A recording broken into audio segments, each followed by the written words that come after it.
Welcome back to our channel, friends. I'm truly honored you're here with us again. Today's topic touches a question many sincere practitioners often ask themselves, especially when they encounter setbacks, doubts, or spiritual dryness. Am I really connected to the Pure Land? Is my relationship with Amitabha Buddha real and valid, or am I simply deceiving myself?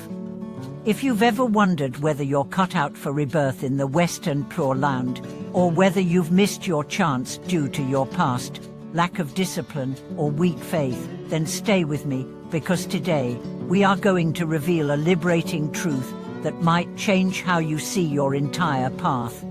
The very question, am I destined for the Pure Land, reflects a misunderstanding that many carry.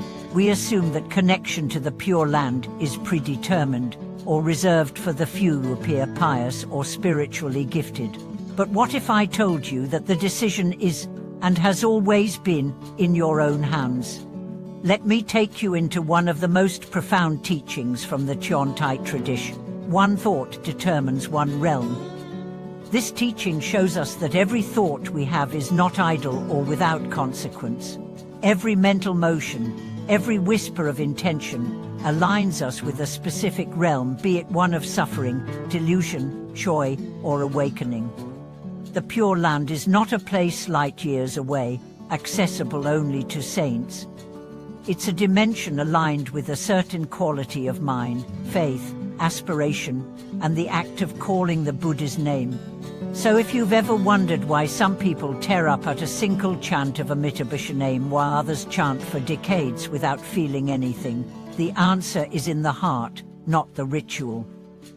When you chant with true intent, even once, that single moment becomes a bridge to the Pure Land.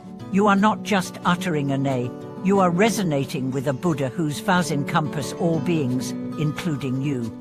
I want to share with you a moving story. A man once lived a life of staunch disbelief.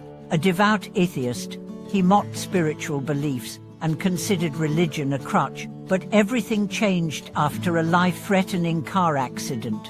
He was comatose for 3 days, during which he experienced what he would later describe as a vivid journey, standing before a golden bridge, hearing celestial music, seeing radiant lotuses beyond the clouds. He wanted to cross the bridge, but a figure told him he wasn't ready. When he awoke, everything changed. He began reciting Amitabha's name every day, with sincerity that moved all who met him.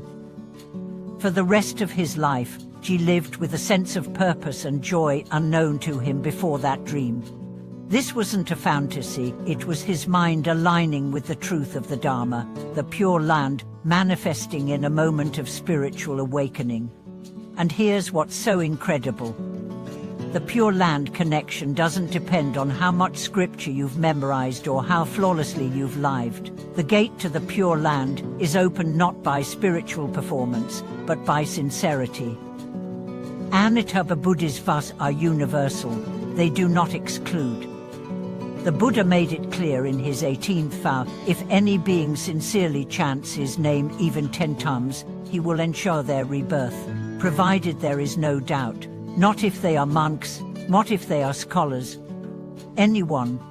A poor farmer woman once lived in a remote village. She couldn't read. She didn't understand doctrine. She lived in a small, leaky house, toiling every day in her garden.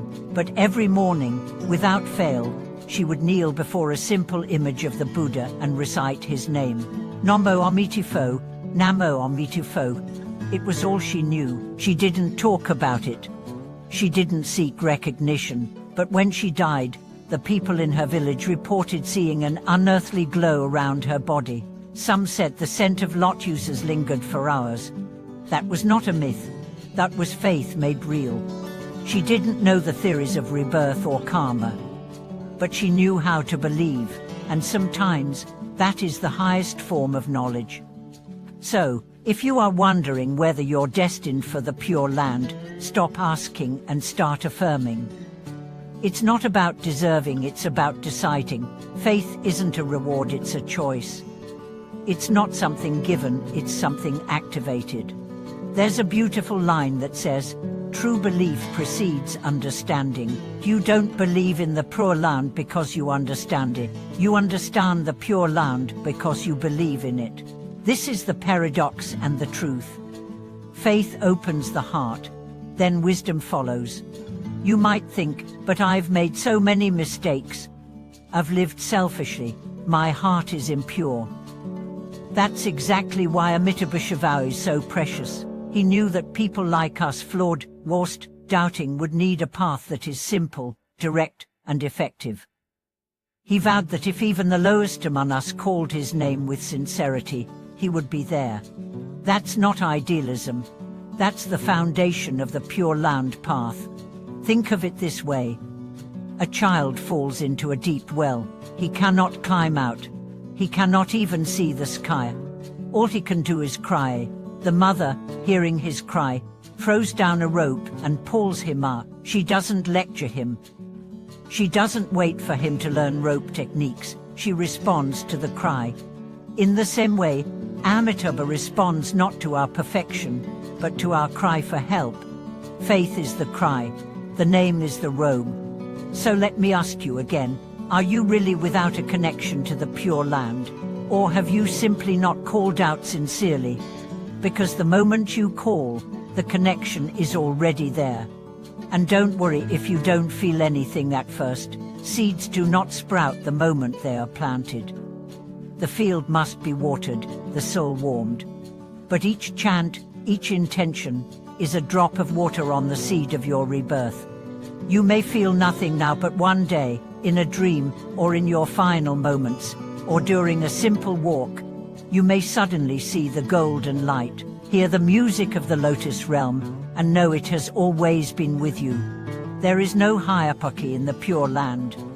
The great monks and the humble workers, the learned and the illiterate, the devout and the desperate all arrive by the same vehicle, faith and the name.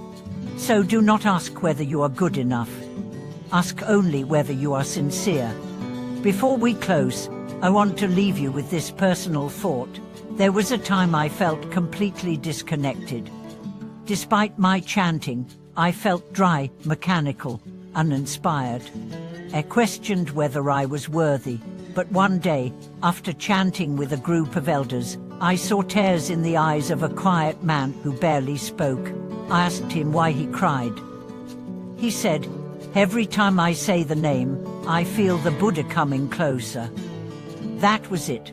I realized I had been trying to summon proof instead of offering trust. That day, I just chanted, and I felt something shift. Maybe that's what we all need. Not more knowledge, not more credentials, just more trust. Thank you for watching this video. If it touched your heart, if you've ever questioned your place in the spiritual journey, share your story in the comments.